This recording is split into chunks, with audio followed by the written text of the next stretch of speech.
Bonsoir et bienvenue dans Tête à Tête. La jeunesse du Kasaï oriental est-elle manipulée pour rendre la tâche difficile au gouverneur de province, Jean-Maoué Mouteba? Existe-t-il des religieux et des politiques qui montent des cabales contre l'autorité provinciale? C'est en tout cas ce que pense un fils du Kasaï oriental, ce que pense un citoyen congolais. Et ce citoyen congolais, nous lui donnons la parole dans Tête à Tête pour essayer d'analyser avec lui sa pensée, pour essayer de comprendre ce qu'il peut expliquer à la population au sujet de son constat, tel que des gens qui ont la mauvaise intention de voir la seule province gérée par l'UDPS au niveau de l'exécutif et même législatif n'est pas avancée. Et ces jeunes est avec nous sur ce plateau spécial.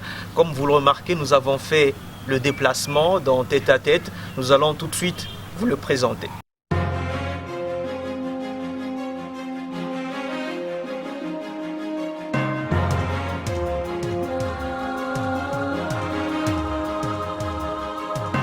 Nous sommes toujours dans Tête à Tête et bienvenue à ceux qui nous rejoignent dans cette émission, sur ce plateau.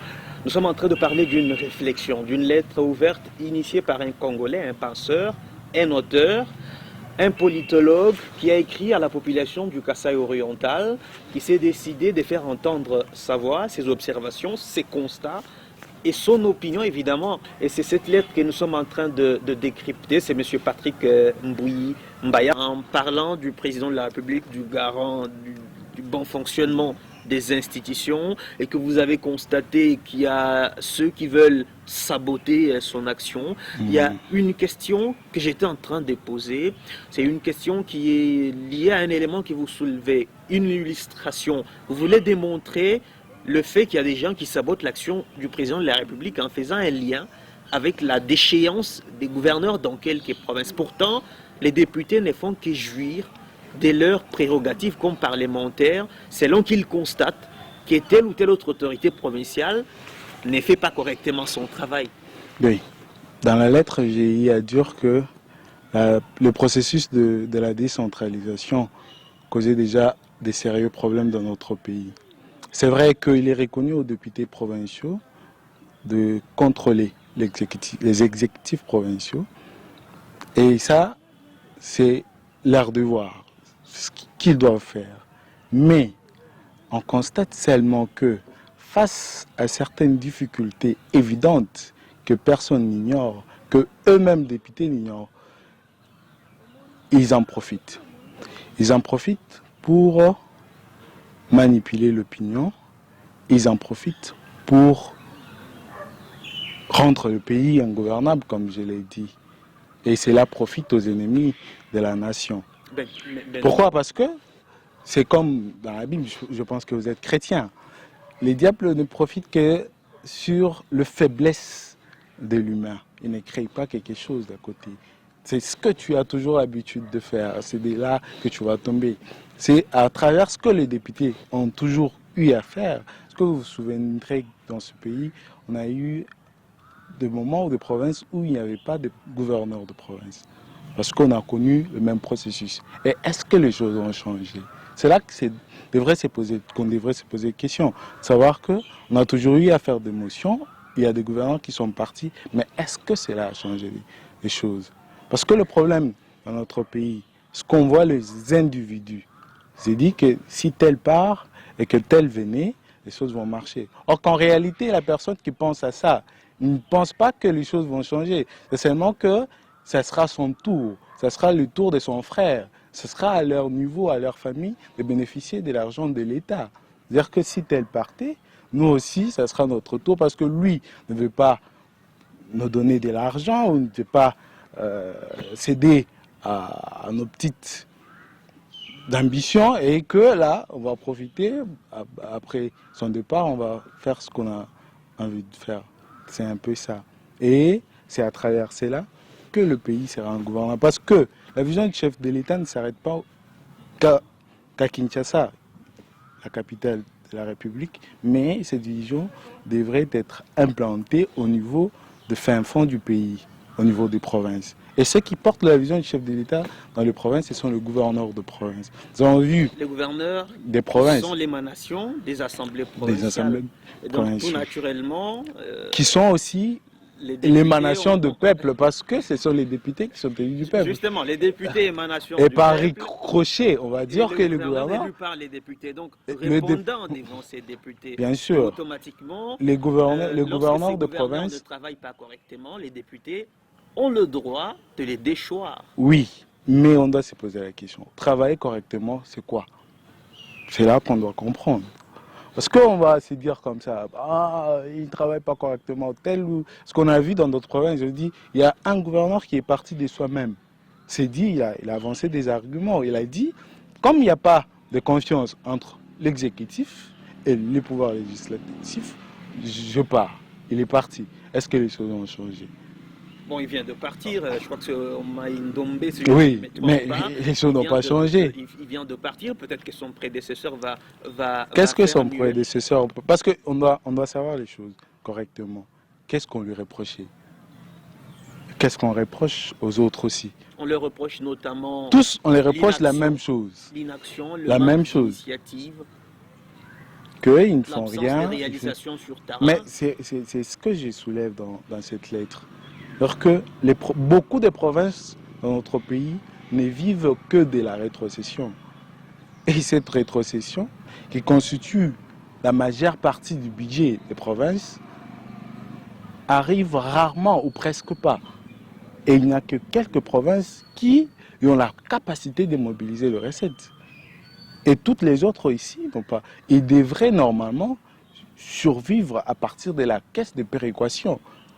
Et pour que les provinces bénéficient de cet argent qui vient de la caisse de péréquation, il faut qu'il y ait des projets et c'est tout un processus. Et là, c'est une difficulté. Les gouverneurs n'ont pas de l'argent. On a vu, même avant que ceux qui sont là arrivent, les autres, ceux qui étaient avant, ils se plaignaient aussi dans d'autres provinces qu'il n'y avait pas de rétrocession. Et c'est la même chanson. Cela n'a pas non plus empêché à la population de leur reprocher de ne rien faire. Quoique... Ne rien faire, c'est vague. On doit correctement dire que il ne fait pas ça, il ne fait pas A, il ne fait pas B, il ne fait pas C. Correctement. Et on doit le dire comme ça en ayant une idée sur l'argent qu'a la province, capacité de mobilisation des recettes, ce qu'ils ont en banque. Et si on trouve qu'il y a de l'argent et qu'il rien ne fait, là on va condamner. Mais comment la population va savoir qu'il n'y a pas assez d'argent si les autorités provinciales, les gouverneurs donc, ne rendent pas suffisamment compte? Dans certaines provinces, on constate que les gouverneurs ont vraiment du mal à rendre compte à la population, si pas à travers leur représentation provinciale, qui est l'organe délibérant, ou même à travers les médias. Et donc, laissant libre cours à toute spéculation. Ça c'est une évidence. Mais le média doit accompagner les pouvoirs à tous les niveaux. Au niveau national, vous voyez que le chef de l'État, quand il fait ses déplacements, il est toujours accompagné de médias. Les médias jouent un grand rôle, parce que le média c'est le quatrième pouvoir. Les médias jouent un grand rôle en ce qui est au niveau de la sensibilisation, au niveau de tout ce qui est de l'opinion, parce que tout ce qui se raconte, c'est à travers le média que les gens ramassent là. Aujourd'hui avec les réseaux sociaux, mais les médias traditionnels ont toujours un grand rôle à jouer. Ça c'est une évidence. Mais s'ils ne le font pas, on doit poser la question pourquoi ils ne le font pas. Et je ne pense pas qu'au niveau de province, parce qu'on parle de province au niveau général. Tout à fait. Oui, c'est pas au niveau des autres provinces. S'ils ne rendent pas compte au niveau des assemblées, ça j'en doute. Parce qu'ils sont là, ils tiennent des réunions. Les travaux, c'est pas souvent en commission. Il y a des commissions où les représentants des exécutifs partent rendre compte. Et les législatifs font leur rôle de contrôler effectivement ce qui se passe. Alors, dans votre réflexion, dans votre lettre ouverte adressée à la population du Kasaï oriental, vous avez peint d'abord le tableau au niveau national, Vous avez démontré que le président de la République a la bonne volonté de faire avancer le pays, quoi qu'il y ait des gens qui veulent en empêcher. Et localement, vous soulevez une problématique qui peut susciter un très grand débat. Vous alléguez qu'il y a des jeunes qui sont instrumentalisés, en tout cas c'est le terme que vous employez, pour monter des cabales contre le seul gouverneur issu de l'UDPS, parti au pouvoir. Sur base de quoi vous fondez ces allégations? Bon, je l'ai dit. Je suis parti du constat général, comme vous l'avez dit, et je suis été pour dire que cette province, la seule à travers le pays, qui a un gouverneur élu de l'UDPS et le président de l'Assemblée qui est aussi de l'UDPS. C'est une charge. Une charge pour dire que l'UDPS, qui est le parti du chef de l'État, a eu difficile d'avoir de gouverneur dans la province.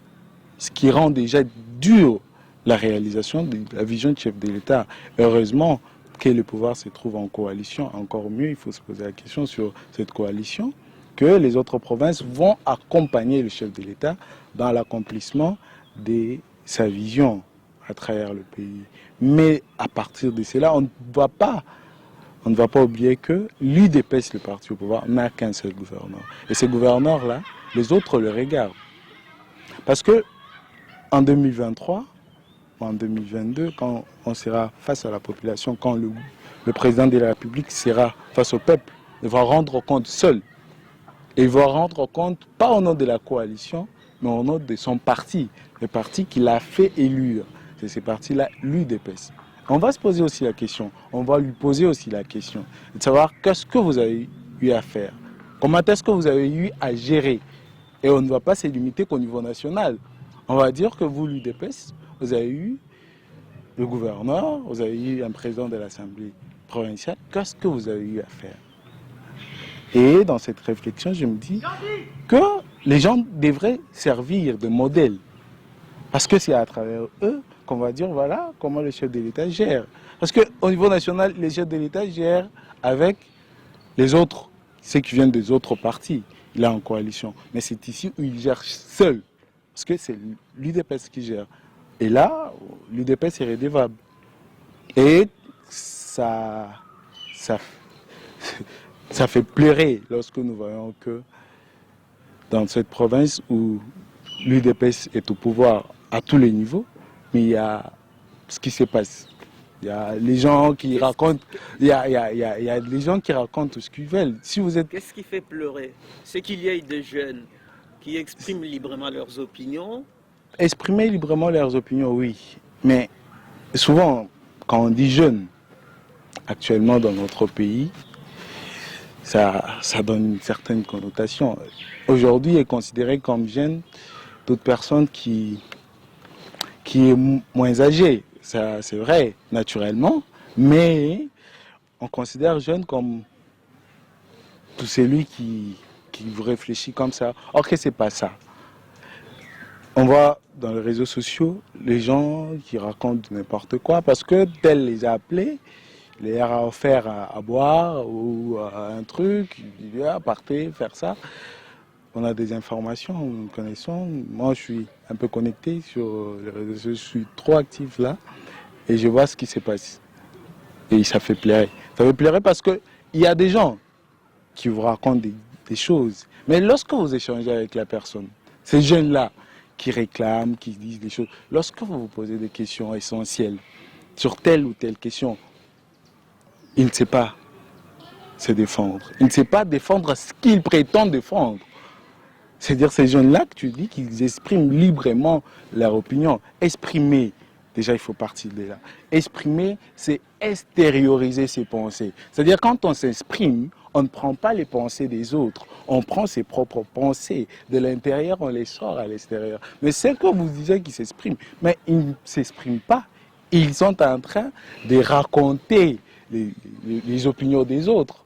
Ils sont comme des camions qui transportent les points de vue des autres et ils sont en train de les faire passer comme ça. Parce que si vous posez la question à cette personne-là sur ce qu'il dit, vous allez vous rendre compte qu'il ne sait pas ce qu'il dit. Alors peut-être que vous ne les avez pas approchés, vous avez peut-être aussi lu sur les réseaux sociaux. Non, mais j'ai eu à approcher. J'ai eu la chance, je vais vous redonner la parole. Oui. J'ai eu la chance d'approcher plusieurs jeunes, notamment ceux qui ont initié le collectif Sauvons le Kasaï oriental pour réclamer le départ du gouverneur Jean-Moïse Jamoteba, lui reprochant de rien faire. Je les ai approchés. Déjà, la première impression, c'est que c'est des jeunes qui réfléchissent plus ou moins comme vous, enfin, des intellectuels, des avocats, des économistes et des médecins. Ça, c'est un. Des deux, c'est des jeunes qui ont été capables d'initier 3-4 tribunes de 10-11 pages pour d'abord donner le profil du gouverneur de province avant qu'on fasse les élections. Ils ont animé des conférences pour donner le profil du gouverneur. Quand le gouverneur a commencé, ils lui ont fait des recommandations par une autre tribune que nous avons exploitée dans les médias. Et donc, peut-être que parce que vous ne les avez pas approchés, vous avez l'impression que c'est des jeunes qui relayent, mais en les approchant, on se rend quand même compte qu'ils réfléchissent, qu'ils font des constats sur terrain et proposent même des solutions. Mais vous savez ce qu'ils disent? Ils disent que nous avons tout fait. On se rend compte, par exemple, pour le gouverneur Jamoteba, qu'il est imperméable aux observations, aux remarques, aux revendications. Parce que l'unique solution qui nous reste, c'est de lui demander carrément de partir. Bon, je vais rebondir sur un point. Commençons dès le début. D'accord. Vous avez rapporté qu'il y a des jeunes qui ont initié un collectif. Sauvons les Kasaï. C'est un exemple que je prie. Oui, il y a plusieurs mouvements des jeunes ici qui en veulent au gouverneur. Oui. On parle d'abord de ces cas précis. De ces cas précis. Sauvons le Kasaï. Et ils ont comme objectif le départ du gouverneur de leur province, qui est les Kasaï oriental. Est-ce qu'on peut sauver une province en faisant partie un gouverneur? Marc. C'est là où je disais qu'ici, on voit les individus. Et déjà, vous avez dit qu'il y a des médecins, de tout ça. Ça nous remet en question. On revient encore sur cette question de l'intellectuel. Là, ça nous prend du temps pour dire qui est intellectuel et qui ne l'est pas. Il ne suffit pas d'aller à l'université pour être intellectuel. C'est une autre question parce qu'on connaît des gens qui sont partis à l'université mais ils sont incapables de faire ce qu'ils ont appris. Parce que l'école en soi ne forme pas une personne pour qu'il vienne raconter tout ce que son professeur lui a dit. L'école forme une personne pour qu'il transforme sa société ou la communauté, dans le milieu dans lequel il vit. L'intellectuel, c'est celui qui vous réfléchit et qui apporte des solutions. On ne peut pas dire avoir comme solution le départ d'une personne, d'un individu. Parce qu'il y a eu un individu à la tête de cette province. Aujourd'hui, il y a un autre individu qui va aussi passer parce qu'il fera son temps.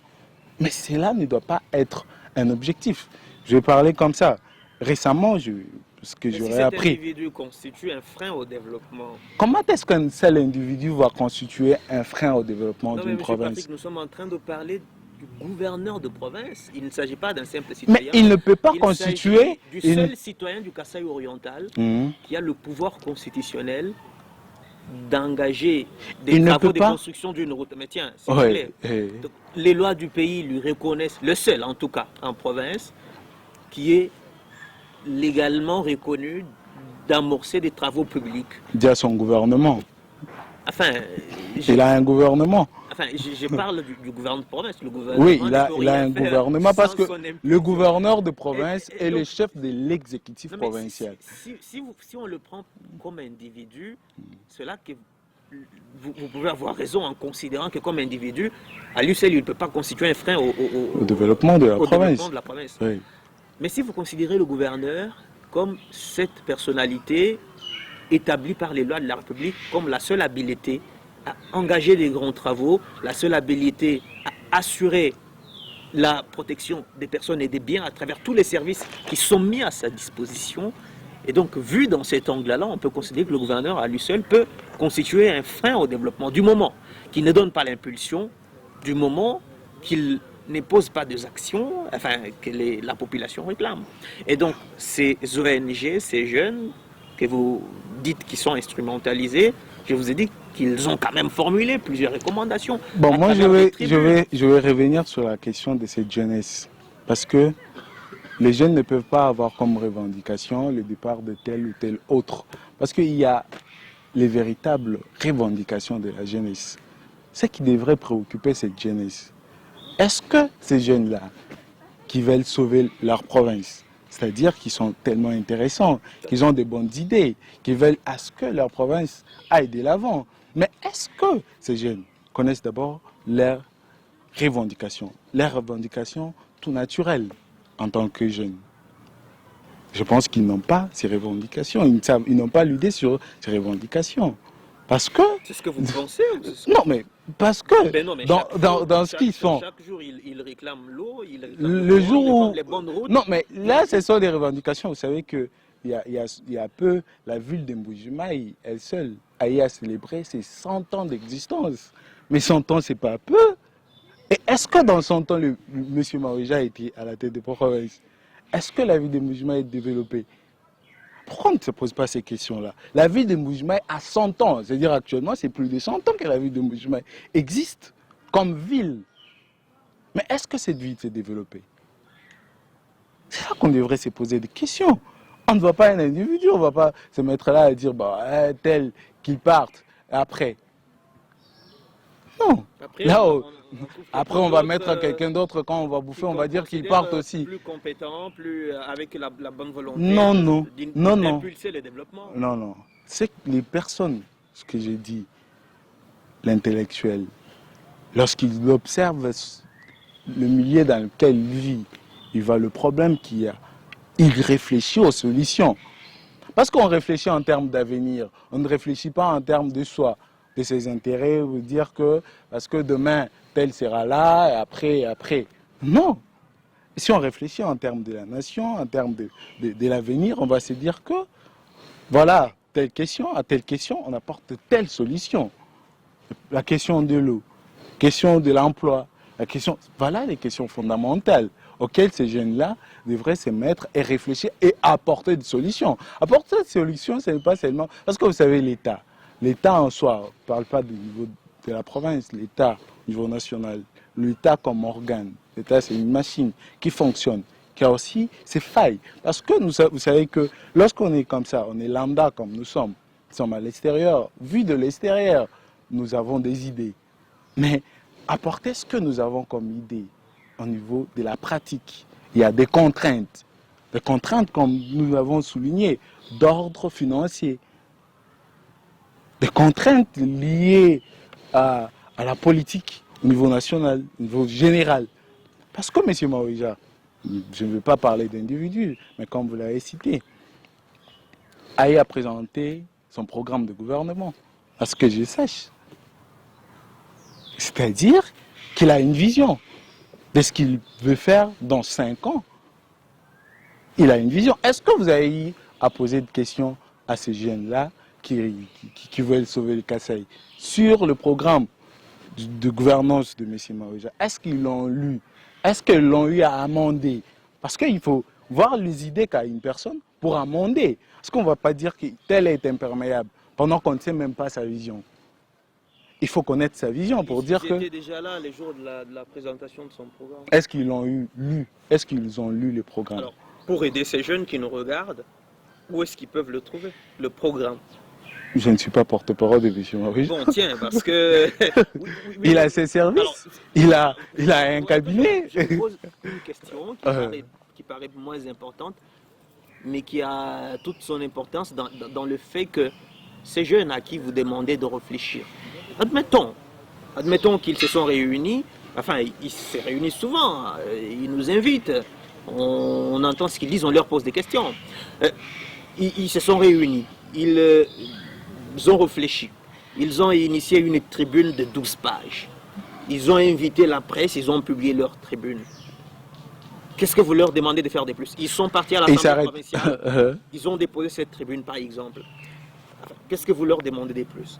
Non, ils s'arrêtent à ça. Comme citoyen lambda. Ils s'arrêtent qu'à ça. Enfin, ils ont publié un tribune. Vous savez qu'aux États-Unis, les États-Unis se développent comme ça. Il y a des think tanks. Des think tanks, ce sont des groupes de réflexion. Il y a des intellectuels qui se mettent à réfléchir sur toutes les questions liées à l'avenir, liées au futur. Et ils les font à chaque fois, des générations en générations. Il y a des gens qui sont passés dans ces think tanks. Pourquoi on ne devrait pas aussi avoir ces groupes de réflexion? Parce que lorsque nous avons un groupe de réflexion, on réfléchit à notre avenir. Vous êtes on idéaliste. Vous savez, M. Patrick, vous parlez comme un idéaliste. Enfin, je reconnais lorsque vous parlez un penseur, tel un philosophe. Mais redescendez un peu sur Terre, regardez la réalité. Vous parlez de groupes de réflexion. Pour quelle finalité? Est-ce que nos autorités, enfin, je ne parle pas des actuels, de nos autorités de manière au niveau général, oui. Il y a des professeurs qui font des thèses sur l'économie du pays. Il y a des professeurs qui réfléchissent, il y a des scientifiques qui réfléchissent sur la vie du pays. Enfin, est-ce qu'ils s'intéressent à ça? Non, mais ça c'est aux jeunes de réfléchir. Ils réfléchissent. C'est une question importante. Sur le plan pratique, soyons pragmatiques. Mais être pragmatique, tout commence par être pensé. Ils ont pensé. Le fait d'être réaliste là, c'est comme ça qu'on est en train de partir comme ça. Parce que là, on va se dire, on va se réveiller un matin, ça y est, lorsque vous faites votre travail, vous le faites tellement bien que vous suscitez des haineux. Toute personne que tu vois qui se réclame intellectuelle, mais qui ne fait que critiquer, parler des individus, pour vouloir dire que tel part, et aujourd'hui que c'est tel part, c'est un frustré. Parce que vous voyez, il dit, bah, c'était moi qui devrais être là. C'est moi qui suis mieux placé d'être là. Lui, derrière, il a quel niveau?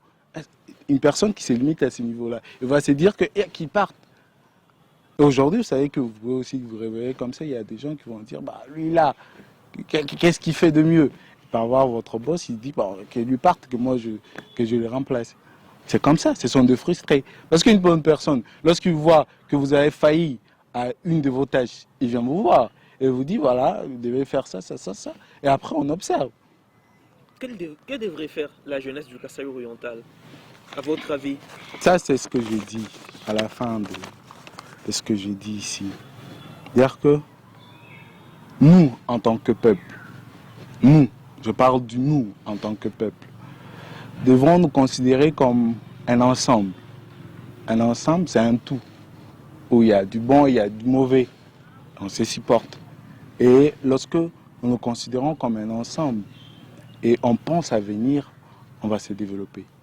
Je pense qu'il est temps que ces jeunes-là, ces vieux-là aussi, parce que derrière les jeunes, il y a des vieux.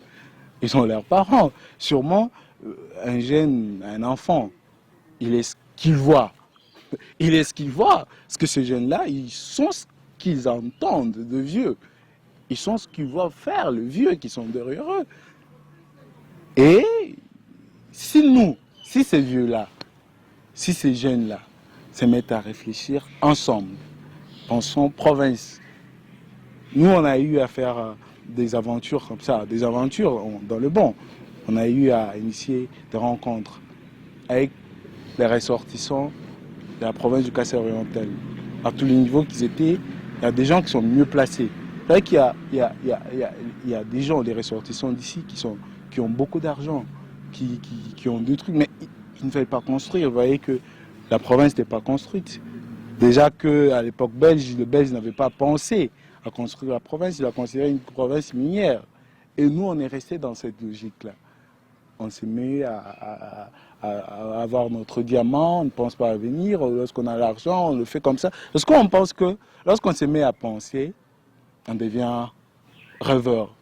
On est idéaliste, il faut être pratique. Et être pratique, c'est se lancer. Et se lancer comme ça dans le vide.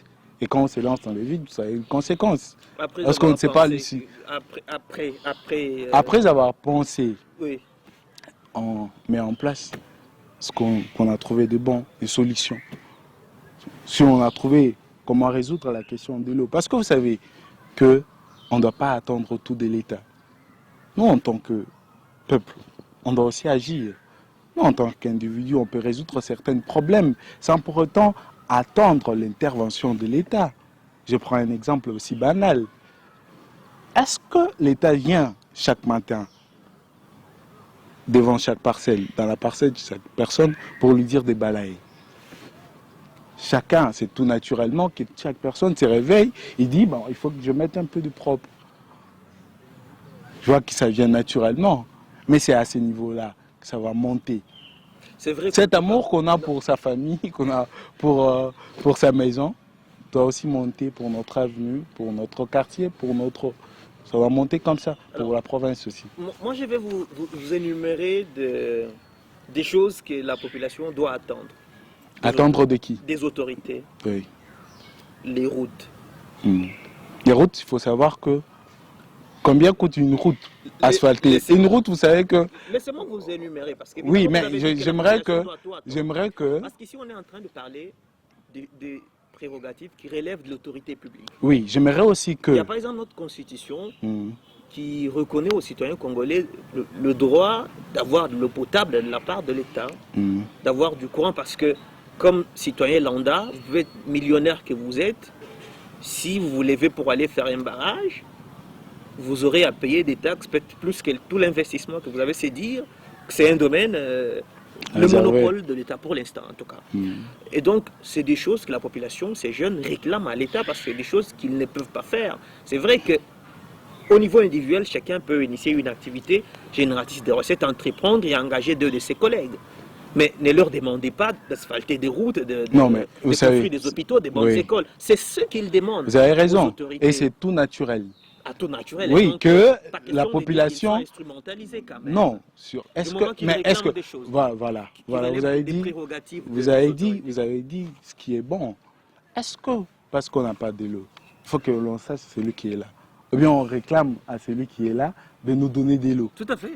Est-ce que lorsque vous êtes chez vous à la maison, votre parent ne vous a pas payé le frais scolaire, vous allez dire, tu ne deviens pas mon père parce que tu ne m'as pas payé le frais. Donc maman, va chercher un autre mari. On ne se dit pas ça. On dit à papa, il faut te trouver un emploi.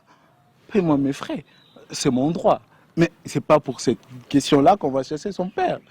Il reste notre père, mais il est dans l'obligation de nous payer le frais. C'est-à-dire que c'est lui qui est là, il est notre chef. Est-ce que nous l'avons aimé? Il est notre émanation. Parce que vous savez, on a banalisé certaines choses. Un élu, c'est que ça, c'est l'idéal. Un élu, c'est le meilleur d'entre nous. Ce n'est qu'aujourd'hui où on voit que tout le monde devient politicien, tout le monde devient qui? L'idéal est que celui qui est au-dessus de nous est le meilleur d'entre nous. Et c'est lui qui a le meilleure idée que nous. C'est pourquoi il est là. Il est notre chef. C'est-à-dire que c'est lui qui s'est porté nos soucis. Et il est le meilleur d'entre nous. Alors, s'il est meilleur d'entre nous... Dans la pratique Congo, ce n'est pas toujours le cas. Ce n'est pas toujours le cas, pourquoi? Parce qu'il y a des gens naïfs qui font de n'importe qui, n'importe qui. Voilà. Alors, M. Patrick, nous sommes en train de terminer cette émission, ce tête-à-tête. Vous avez dit dans votre réflexion que le gouverneur fournit des efforts visibles, succinctement. Vous voulez parler de quoi? Des efforts visibles? Bon, je vois ce qu'il fait. Je suis aussi là, je vois comme tout le monde, j'observe. Je vois ce qu'il fait, connaissant aussi les réalités. Le terrain, connaissant que cette province n'a pas assez de moyens. Et lorsque nous voyons une personne faire de son mieux, faire le peu qu'il peut, c'est vrai qu'il devrait normalement faire mieux, mais il fait. On dit que la plus belle femme du monde ne donne que ce qu'elle a. Il fait de son mieux, on doit encourager, on doit dire que vous avez fait ce qui est mieux, vous faites de votre mieux, mais vous devez faire plus. Faire plus. Faire plus. Mais vous faites de votre mieux. Et ça, on doit les reconnaître. On considère qu'il y avait lieu de faire mieux. Oui, mais il a fait ce qu'il peut.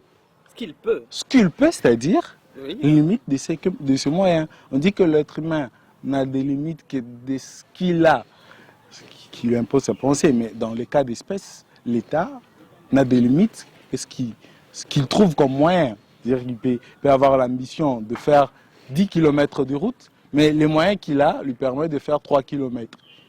S'il fait les 3 km, il a fait ce qu'il devrait faire, ce que nous les réclamons de faire.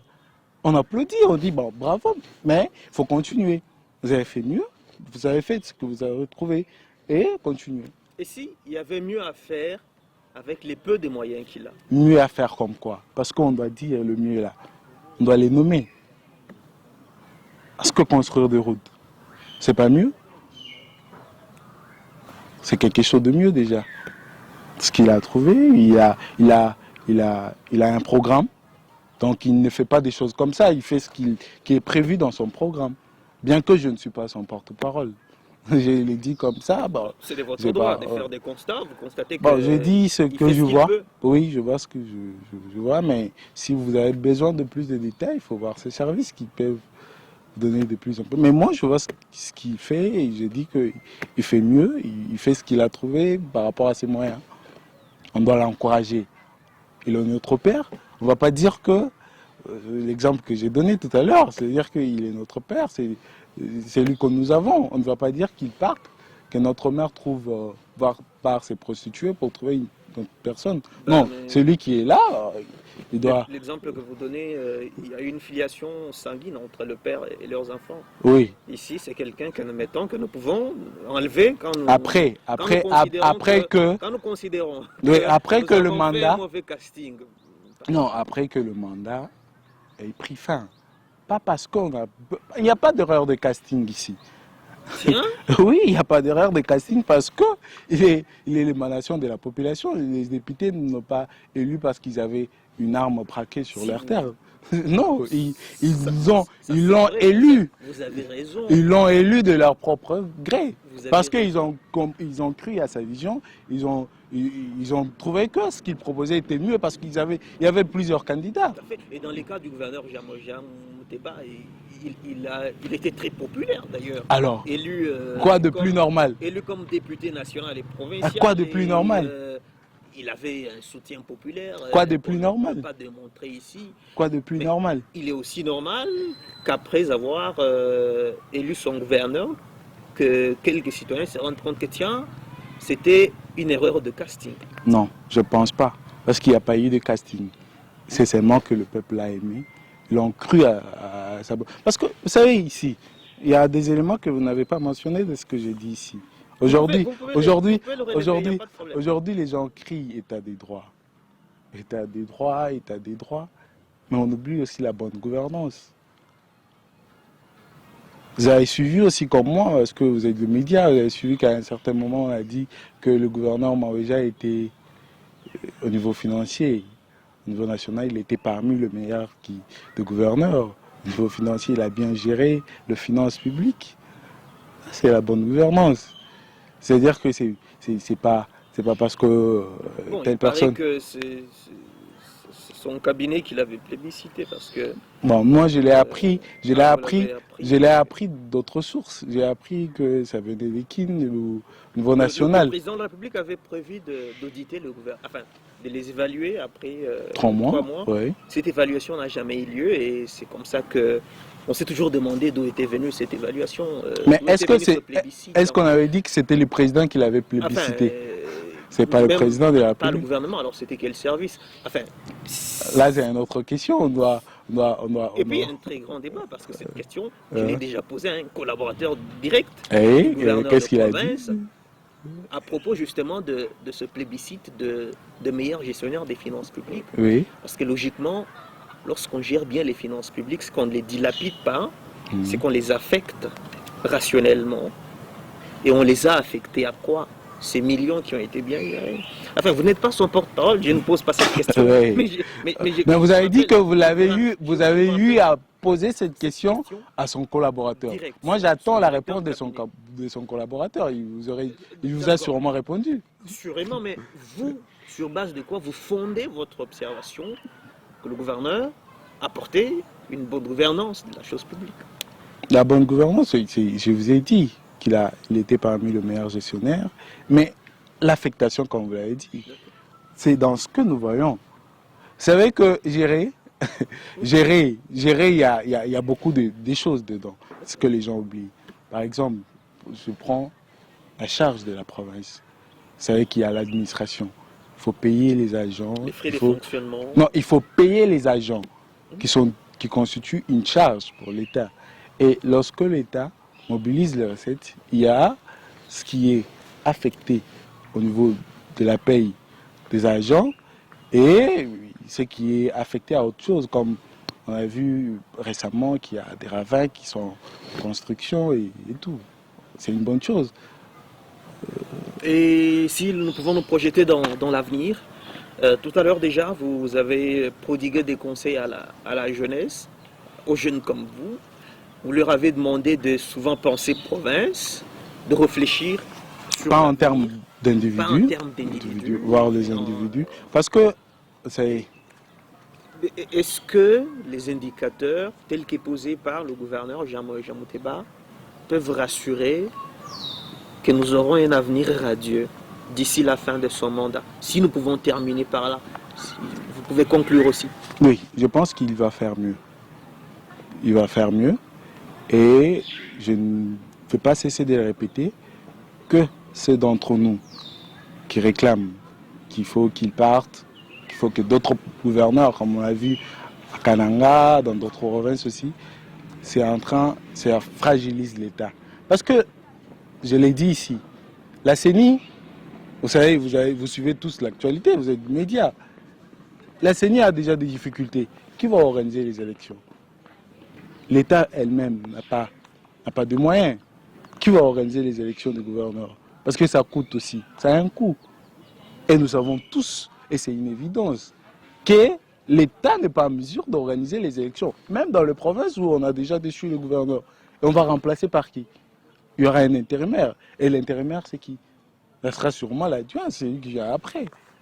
Et bien que le gouvernement sera démissionnaire.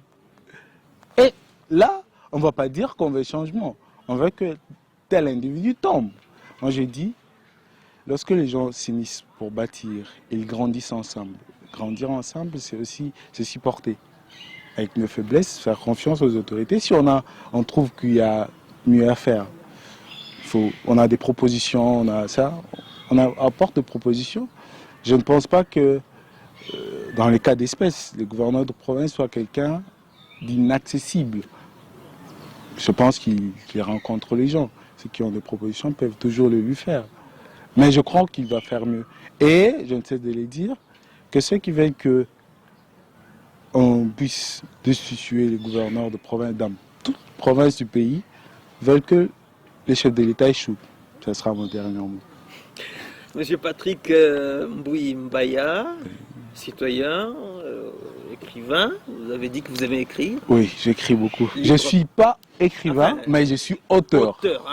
Merci. Mais j'écris beaucoup. Auteur, libre penseur, vous vous présentez comme Congolais lambda. Ça a été un réel plaisir de partager avec vous autour de cette lettre ouverte que vous avez adressée à la population du Kasaï oriental. Je crois qu'à travers sa diffusion sur les médias, les Congolais du centre du Kasaï ont perçu votre lecture de la situation de la province. Et merci d'avoir répondu à l'invitation dans ce plateau spécial de Tête à Tête. Merci beaucoup, c'est moi qui vous remercie. Et je crois que ce ne sera pas la dernière fois, on aura à nous rencontrer les jours à venir. Je vous en prie. Merci. Mesdames et messieurs, c'est la fin de Tête à Tête. Nous sommes arrivés à la fin de votre émission. Comme vous l'avez remarqué, aujourd'hui nous avons réfléchi autour d'une lettre ouverte initiée par un citoyen, un Congolais, qui a pensé s'adresser à la population du Kasaï oriental sur ce qu'il constate sur terrain, sur les faits de gestion de la chose publique. Merci de nous avoir regardé de partout, spécial Tête à Tête. James Mouchi a assuré toute la réalisation de cette émission. Merci à toute l'équipe technique qui a contribué à sa réussite. Retrouvons-nous prochainement. Surtout, n'oubliez pas d'aller regarder cette émission si vous voulez la revoir sur notre chaîne YouTube, Arsène Punga Official TV, ou encore sur notre page Facebook, Arsène Punga Official. Vous pouvez nous suivre également sur Twitter, Punga, et nous laisser vos messages, vos suggestions et vos questions. Nous restons ouverts. Portez-vous bien, au revoir.